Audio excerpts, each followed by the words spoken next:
Hey everyone, I'm back in another video. Today I'm going to be doing a review on the Demko 80-20.5, a very robust, very well built pocket knife. Very nice with that tan G-10, probably like a Coyote tan, whatever you would really want to call that color. I really like it. It's a nice tan. Has this clip point blade of 3V. You can see the Demko logo on the tang of the blade right there. Then the blade steel is 3V, and these are manufactured in Taiwan, but they are manufactured very well. Some of the Spyderco's best knives are made in Taiwan. You can see inside there is a steel liner inlaid inside of the G10, and it is skeletonized. You can see the little gaps in there where it's milled out. Has a hole up here in the blade, just a slotted hole with these nice oval rounded thumb studs. Very nice.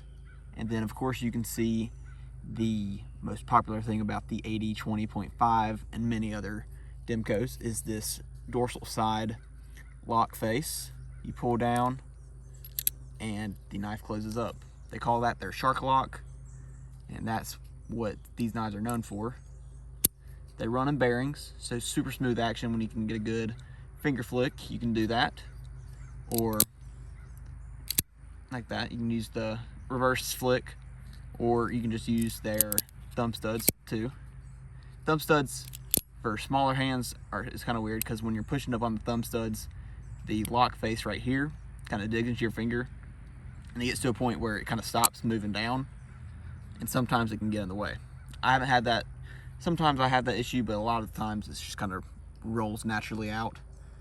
Has a big lanyard hole here with these screws right here. You can see the pocket clip here is not deep carry, but it is a very nice clip. It fits over most pockets very nicely. Good tension, not super tight at all out of the box, and you can just reverse these left and right handed. Comes tipped down as it should. You can see there, what does that say? Is that WAMPUM? I don't know what that means. And then PA, I don't know what that means either. If anybody has any clues on what this means, please let me know. PA makes me think Pennsylvania, but I don't know. So inform me if y'all know. You can see the blade stop back here and a little cutout for your finger when you're engaging the lock. The liner goes all the way to the top, and these little pivot screws here, or these studs here and here, holds this whole contraption down.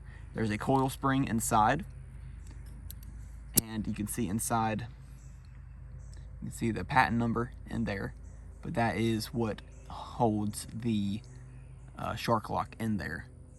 So very robust locking system, very strong locking system designed by Andrew Demko himself.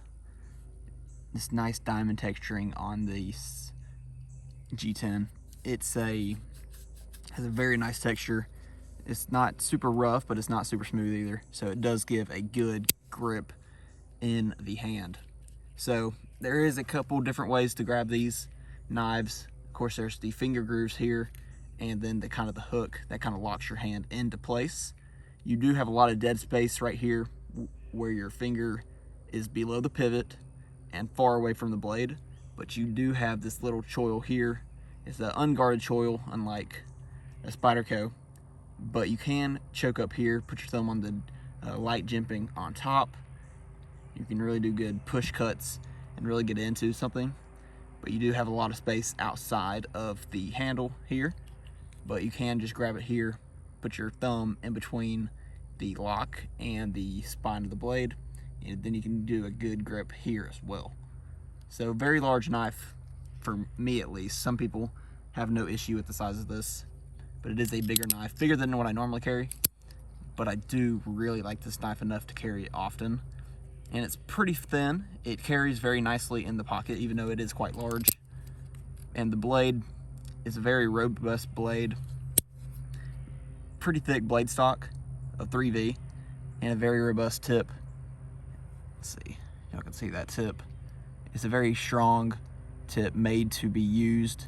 3V is a very strong, tough steel, so it has no issue with any task you throw at it. And even the locking system is just very strong in general, just made as a workhorse of a knife. So I want to do some comparisons on size. I think it's going to be closely related to what I found earlier that it's closely related to is the 940 Osborne right here. You can see them side to side, nearly identical handle length and blade length. This is a camera angle where I'm shows the 940 being a little longer because it's at an angle, but I'll do these side to side, pivot to pivot. You can see blade length is very similar, with the 940 having more cutting edge and just kind of a longer, slimmer blade, but handle size is nearly identical, if not the same. I mean, I'm lining them up and they're pretty much the same. So that is that against the 940. I have my bug out to compare. Fairly similar, bug out being smaller than the Demko as well. Similar cutting lengths, more similar than the 940. You can do edge to edge, very similar. Have a very similar blade shape as well. This one's more of a clip point, while this one's a drop point, of course. Very similar sizes on these two. Another bigger Benchmade of mine is the Bailout. And this one's also in 3V. And I think this one was heated pretty hot. These heat treats are about 60 for the Demko, while Benchmade is doing it 60 to 62. Blade length, the Bailout is going to be longer, obviously, with that Tonto blade. And handle length, very similar to the 940, but it does have that lanyard loop on the bottom that gives it the extra length. Another popular knife right now is the Bel Air.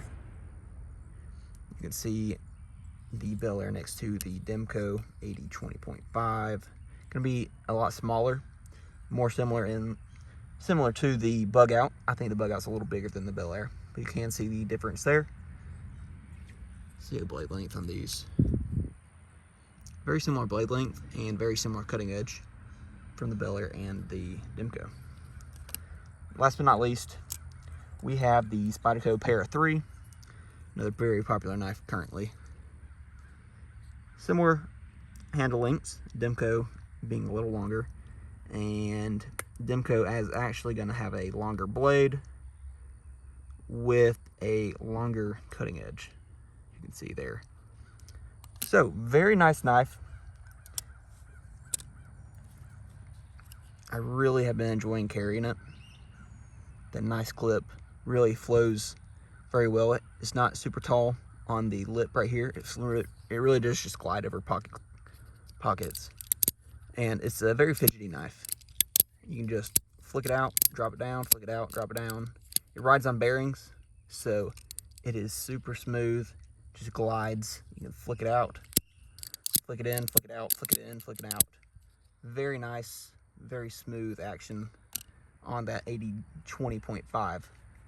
Let's go inside. Let me get me some blade length, handle length, all the jazz that y'all are probably wondering about. So I'll be right back. All right, so for the important stuff, of course, 3V on that blade, and it is going to be a 3.17 inch long blade. And for all the weirdos out there, that is 81 millimeters. That's what DLT uses. I don't know why DLT uses millimeters, but That's 81 millimeters on that blade. Overall length, the entire knife is 7.65 inches, so it is a full-size knife for sure. Close length, so just the handle length is 4.48 inches, which is 114 millimeters, if y'all wanted to know.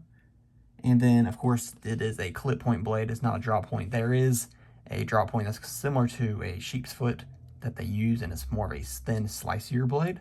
And then, of course, they have the shark foot, which is just a full-blown sheep's foot blade, as I would know it. Then, of course, these are ambidextrous. Very sharp right out of the box. Let me see if I have some paper, just to show y'all how crazy this blade is. Got a little letter right here.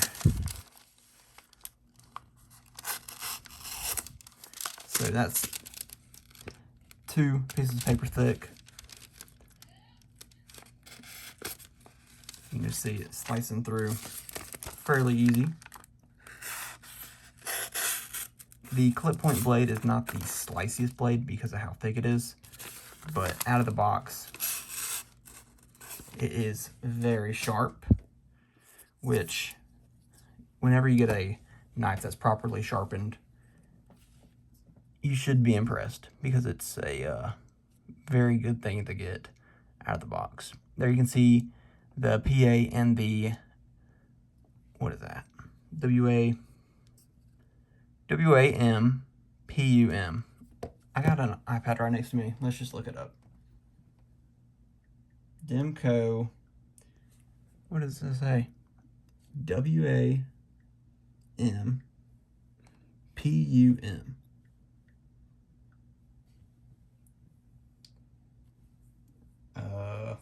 Wampum, Pennsylvania.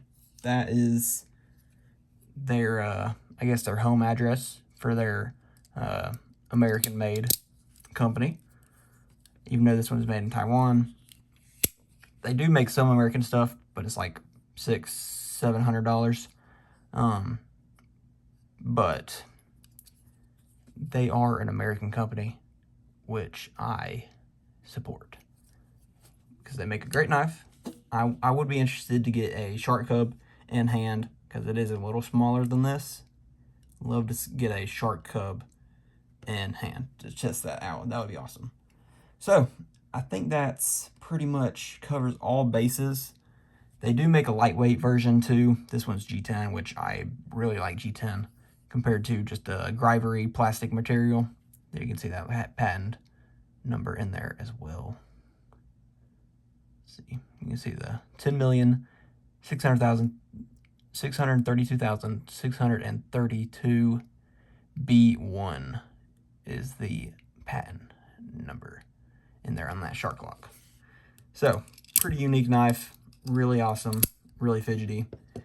Glad to have it. I was given this knife, so thank you for the one who gave it to me because it's awesome. And I hope y'all enjoyed this video, and I will see y'all on the next one. Leave any thoughts and comments down below. Thanks.